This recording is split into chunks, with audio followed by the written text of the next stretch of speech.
Notification.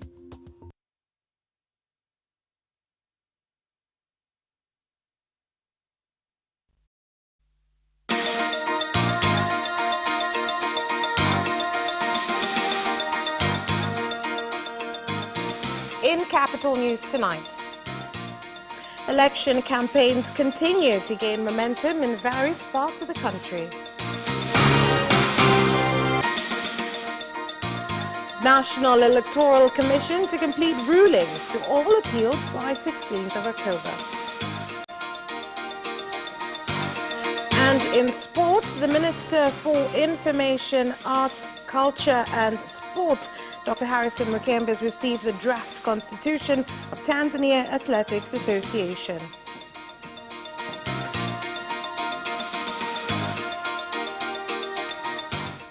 Good evening. This is Capital News at 9:30. My name is Vanessa Victor. Let's get started with the national news. Chadema Party presidential candidate for the United Republic of Tanzania, Tundu Lissu, has continued with campaign rallies in Njombe region and Rujewa Mbarali district, Mbeya region, with a large number of residents turning up to hear his policy. Salim Turki, mwana CCM, akamwendea mwenyekiti Mbowe, akamwambia mwenyekiti. He went to see Chairman Mbowe and told him that he would give $100,000 so that an aircraft is obtained to take Honorable Tundu Lissu to Nairobi.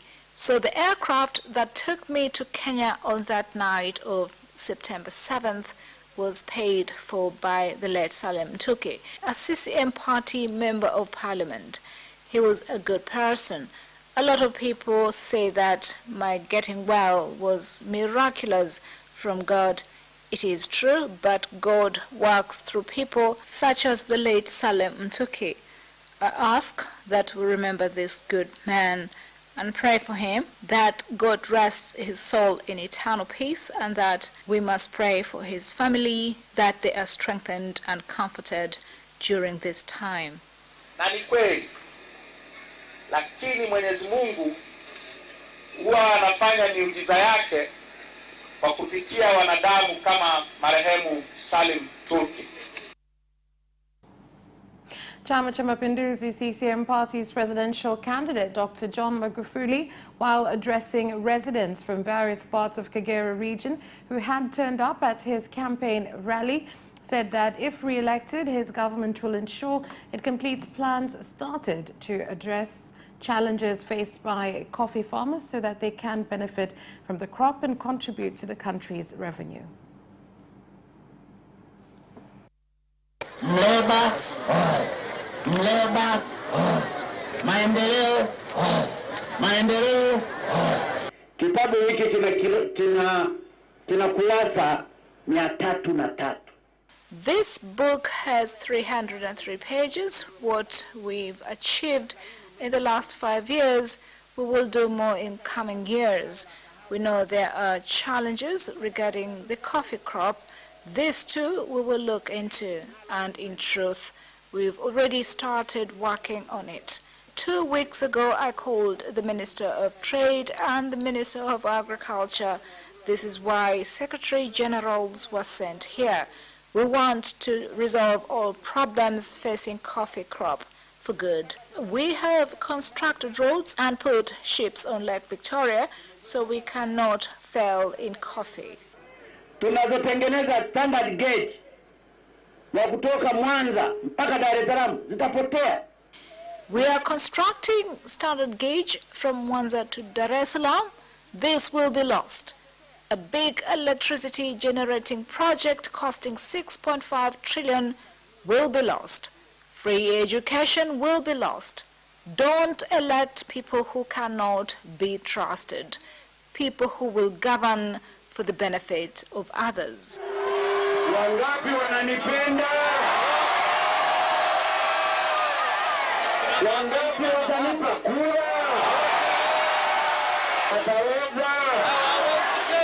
Mwaka huu wataisoma namba.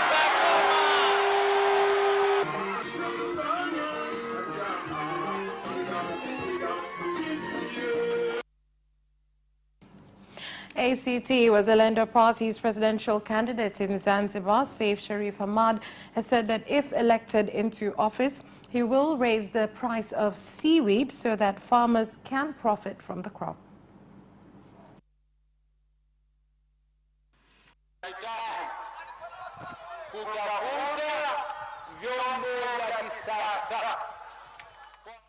We will bring modern equipment to our fishermen. For those fishing far will have storage facilities. You will have affordable taxes not meant to bankrupt your business.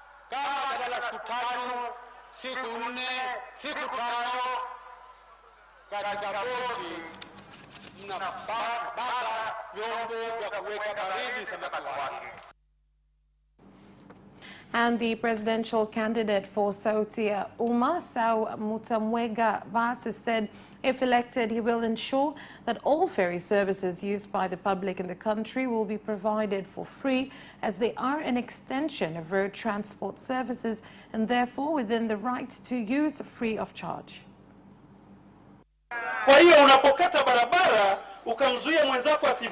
If you don't allow the other person to cross, then you'll not be treating him fair. The cost will be included in fuel. Every expectant mother, when she goes for delivery, I want her to receive everything for free. There are women who operate small businesses. I ask you to dare because I'm here to assist you.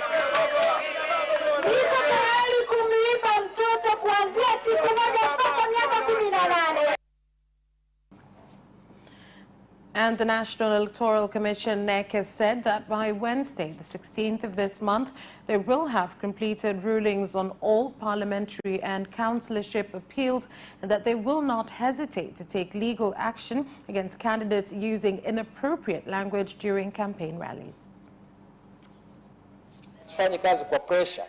We should finish by tomorrow, so we are not working under pressure once received, and the referrals are made. But you make a decision within a day, will you be doing justice? And each referral comes in a single envelope. So we've been working day and night, yet we are being asked to hurry. Kupata weledi wa kuandika taarifa, kwa sababu kila mtu ana namna ya kuandika taarifa. This is in order to gain understanding on how to write a report. We are moving towards the election, so news that cause chaos and panic is not wanted. So we've been trained to write reports that don't cause panic in the community. Kwa hiyo kilichotolewa, elimu ambayo imetolewa ni kwamba kila mmoja aandike taarifa ambayo haileti taharuki katika jamii. 15 countries through their embassies in the country have been permitted to bring international observers for the general election to be held on October 28th this year. This was said in Dar es Salaam by the Minister of Foreign Affairs and East African Cooperation.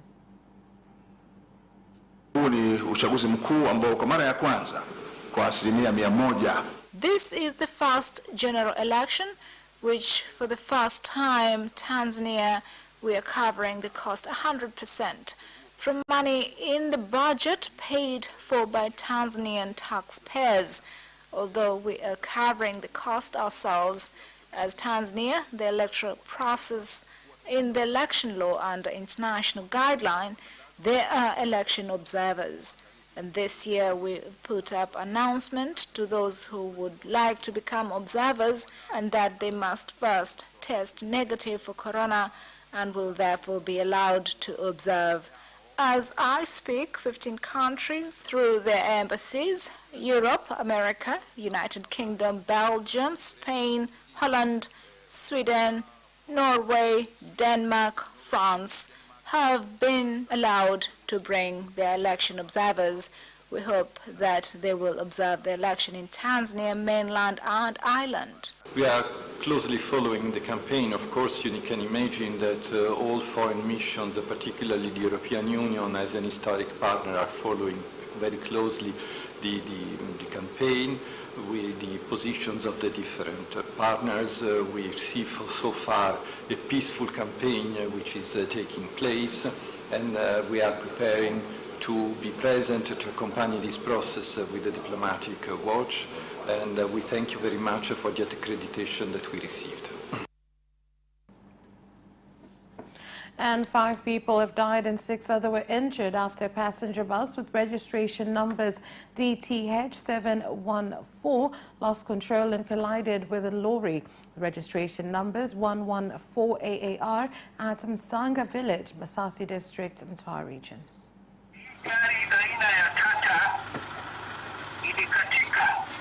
The vehicle lost control and hit another vehicle, which caused the death of 5 people at the scene and 6 casualties. All 5 bodies have been identified. I received a call after the accident had occurred. I came and found that they were saving those injured. Casualties have been taken to the hospital, but there are those who died on the scene.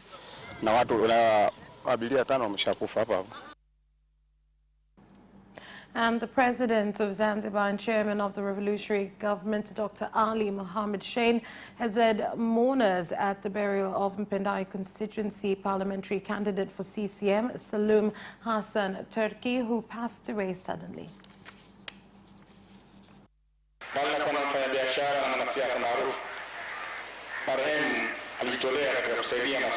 He helped in various social activities without caring for political affiliation. He helped people in various ways. He also fully supported government's efforts in fighting poverty and in growing the economy. And that's all for the national news. International news is next.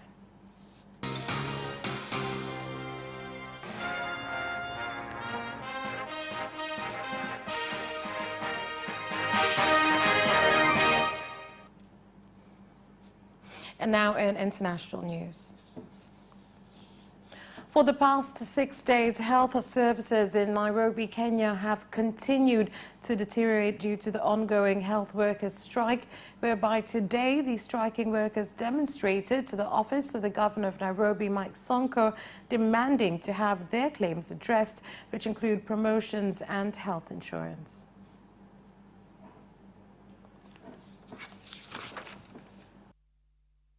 We are here because we served our employer with a 14-day strike notice, and we are striking because we have stagnated in one job group for more than 12 years.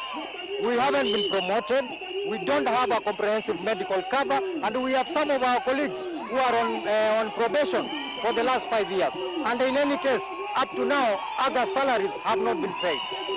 That is why we are on strike. Maybe have you spoken with the county government or your employer? We met in the Nairobi Metropolitan Services on a Friday. We went for a boardroom meeting, but we didn't broker any deal. So our strike is on until all our demands are met.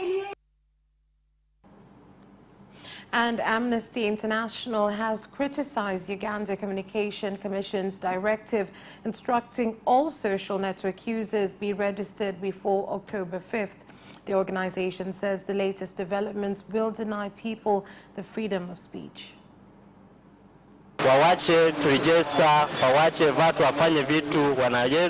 They should let people be free and do what they want. They've brought something that cannot work out. Never register them. Hapa kwa Uganda huwezi kuregister hiyo.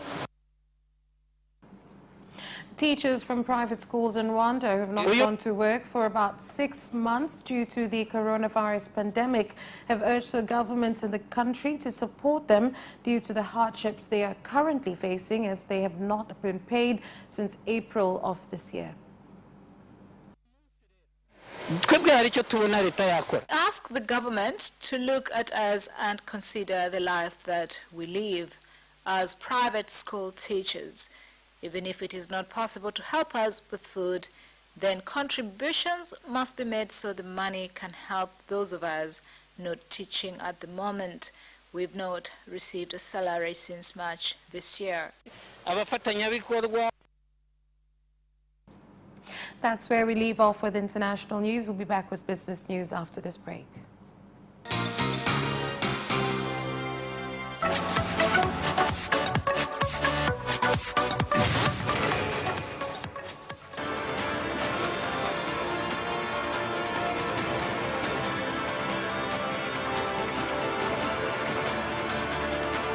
Watch Business Edition as we talk to business leaders and experts in sectors that are transforming Tanzania's economy. We believe that the driver is the customer. To change the mindset of traditional HR to the digitalization.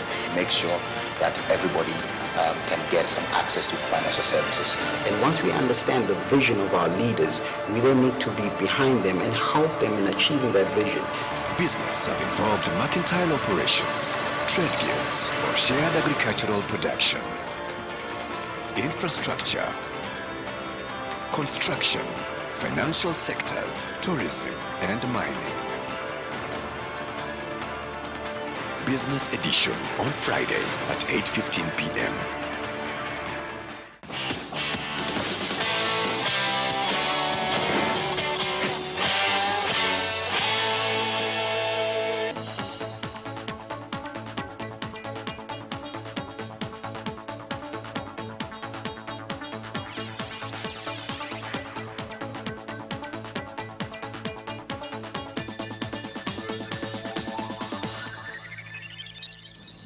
And now in business news. Farmers from Mwesewa, Tanganyika District, Katavi region have started planting avocados, whereby this season they expect to plant more than 30,000 seedlings and generate more income. This is something that we're looking into to increase income through agriculture. So I decided to invest in avocado farming, which has become popular across the world. Zunguka Mbeya kwenye mashamba ya wakulima wengine Kiwira, tunaona kabisa kwamba parachichi imeleta ufanisi kwa wakulima. We can see that avocado has increased our efficiency as farmers and has also changed lives. Lakini vile vile tumepata wadau wa horticulture. We have horticulture stakeholders who have formed groups whereby avocado seedlings are produced. We also have individuals who are involved in increasing avocado productivity. Na kutaka kuhakikisha kwamba tunafikia malengo ya kuanzisha na kuwa na zao hili. Tanzania Revenue Authority TRAs launched an awareness-raising campaign for traders in Tabora region aimed at empowering them to be compliant taxpayers. This is a campaign for 1 week. Would like very much if we reach at least 3,500 business owners in Tabora region, as some are operating using tax identification numbers not supposed to be used for business. So it is better to train them rather than give them a punishment. Yani ni kitu cha msingi, maana elimu ndio huwa everything katika mambo yote. Education is fundamental in all things, and now everyone will fulfill his responsibilities accordingly. Kila mmoja anawajibika kwa nafasi yake vizuri. And cashew nut farmers in Tandahimba district in Toa region have urged the government to reduce the number of cooperatives, claiming that they have contributed to lowering the quality of the crop due to unethical leadership. Shauri wangu, naiomba bodi ya korosho ikae na mrajisi. I'm asking them to sit together and look into cooperative unions not able to produce more than 500 tons. So we end up with a few good ones, but are capable of producing between 2,000 to 3,000 tons. If we have fewer unions but unethical leaders, the problem on the quality of cashew nuts will still be a problem. So what we must talk about is that we must get ethical leaders who will control the quality of cashew nuts from farmers. The government is aware of the situation because this is something that is often spoken about, and there are plans to register more cooperative unions and on reducing the number. I think it is something that will be looked into.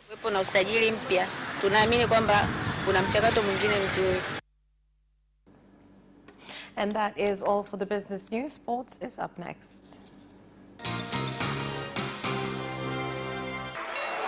Away first time, good start from Bolt.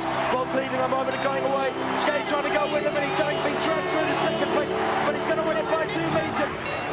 Away first time, good start from Bolt. Bolt leading a moment and going away. Gay trying to go with him, and he's being dragged through to second place, but he's going to win it by 2 meters.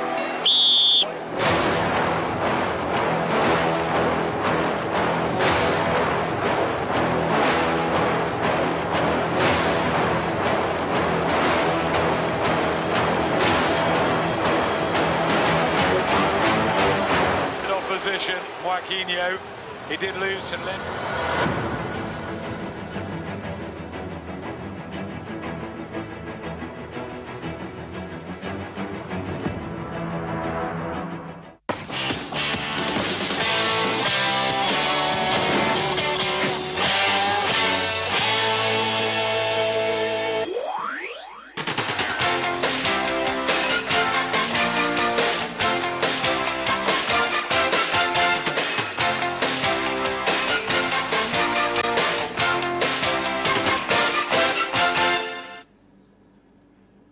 And now in sports. The Minister of Information, Arts, Culture and Sports, Dr. Harrison Mwakembe, has received the draft constitution of Tanzania Athletics Association, whereby among amendments include employing the Secretary General.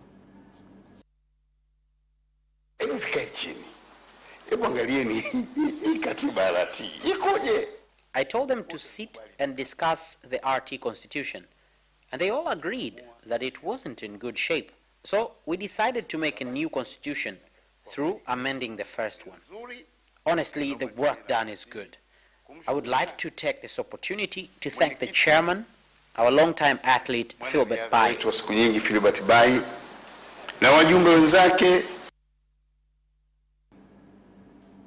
Jack Grealish has given Aston Villa the perfect pre-season boost by banishing speculation about a transfer and signing a new contract at the club he has supported and played for since childhood. Here's more.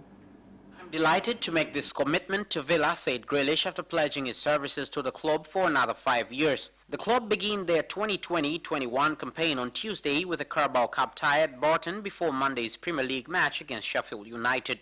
Grealish has long been linked with moves to other clubs, notably Manchester United, but by pledging his future to Villa, he has signaled his belief that the club is entering a new era of success under billionaire owners who invested heavily last season and again this summer, with more recruits expected before the closure of the transfer window in October.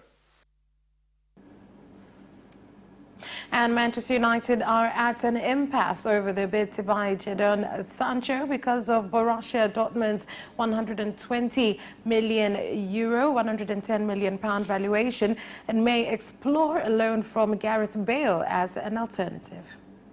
Although United have agreed terms with Sancho and made a breakthrough regarding agent fees, their stance remains that Dortmund's price for the 20-year-old is too high in the coronavirus-affected market. 3 weeks are left until the window closes on 5th of October, and though there remains a chance of agreeing a deal with Dortmund, United are prepared to walk away before then because there is little will to have negotiations after the final few days of the market. Bale is on the club's radar as a potential alternative. Arsenal could allow Lucas Torreira to leave on loan before the end of the transfer window, with Fiorentina and Torino both interested in signing the Uruguay midfielder. Here is more on this. To establish himself under Mikel Arteta, having recovered from a knee injury, and did not feature in Arsenal's squad for the 3-0 victory against Fulham in the opening Premier League game of the season on Saturday. It is understood Arsenal are open to selling the 24-year-old, who was signed by Unai Emery from Sampdoria in July 2018 for £26.5 million for around £18 million, but could decide to allow him to leave on a short-term deal in order to free up space for potential new midfield arrivals. They retain an interest in the Ghana midfielder Thomas Partey, but have yet to find a breakthrough in negotiations with Atletico Madrid, and have also been linked with a move for Lyon's Hossein Ouar. And that sports item ends our news bulletin. My name is Vanessa Victor. Thank you for watching and good night.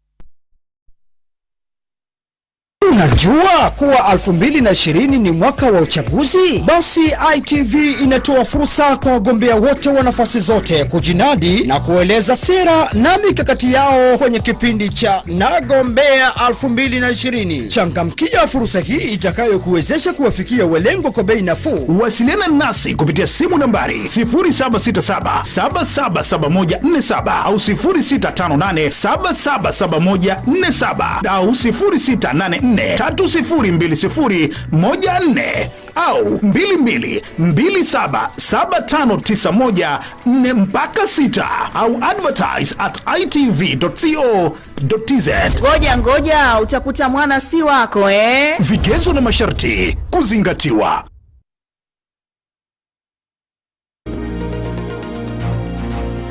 Karen, tell us, how has it been going at this year's festival? Well, the turnout, Vanessa, is amazing as it is. Thomas, hello. Nice to be there with you. What is the purpose of this meeting and who will be in attendance? Talking about how African countries can stop relying to a large extent on... We are definitely seeing a lot of deeply political films, either directly treating a political issue or with a political subtext. Don't miss the live special report between Capital Television and Dashwell Television at 9:30 p.m.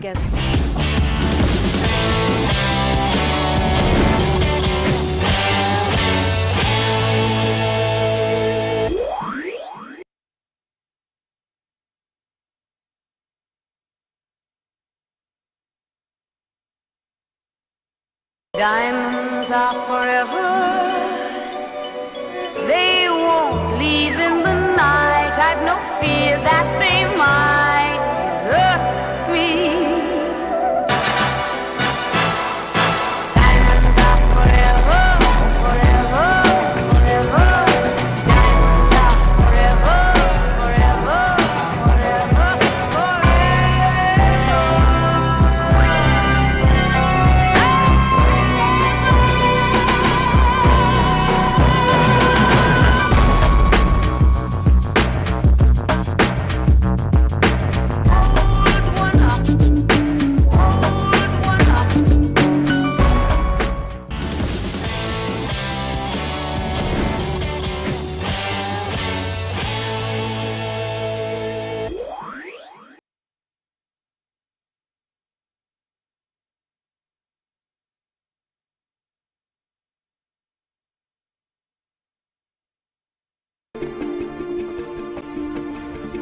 There are very many international organizations in the country. Governments all around the world must collect taxes. Could be any country in the world, and we only get to hear what they do in Tanzania. Agriculture, in my view, is one of the main perspectives for our embassies and High Commission operate in Tanzania and how Tanzania can benefit from the presence of this organization, of these embassies in the country. And you can only catch it on the Monday Agenda, which is aired every Monday 8:45 to 9:30 here on Capital Television.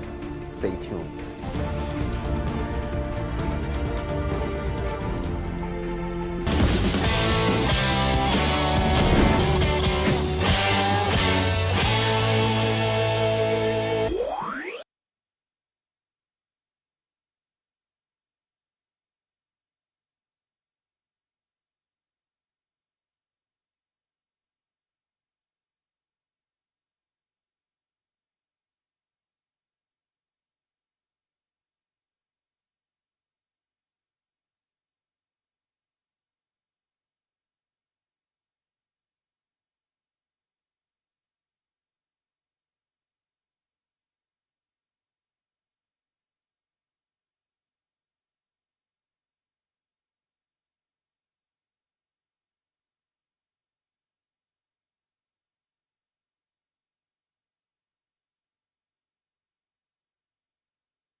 You can watch Capital News live on our social media accounts, YouTube Capital TV and Facebook Capital Television.